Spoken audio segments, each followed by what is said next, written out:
Et puis il y a des quinconces, avec Saturne, avec la Lune, avec le nœud lunaire également, nord. Il y a un autre quinconce avec Uranus. Donc on ne se sentira pas ce jour-là, à cette heure-là, très équipé en fait pour gérer ce qu'il y aura à gérer.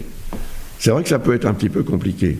Heureusement qu'il y a ce lien positif avec le Soleil, parce que finalement ça veut dire que l'énergie dont on disposera physiquement, émotionnellement, psychologiquement, peut être très utile pour éviter en fait que toutes ces autres configurations ne deviennent une source de problèmes, tout simplement. La configuration suivante concerne Vesta, qui est à 15 degrés du signe du Scorpion. Le 19 février, à 6h45, Vesta sera rejointe par la Lune. Alors c'est pas mal, parce que vous voyez ici un trigone avec Mercure, qui est à 8, un autre avec Saturne. On peut dire un effet de trigone avec le nœud lunaire nord et Neptune, parce que la Lune va se déplacer assez rapidement, comme d'habitude, en Scorpion, et elle va atteindre la fin du Scorpion 30 heures plus tard. C'est vrai que ça fait un peu plus d'une journée et demie.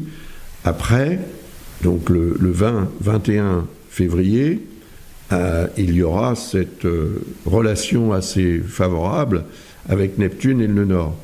Donc, indiquant un moment propice aussi de révélation, un moment de révélation, de sensation, d'intuition, d'inspiration également.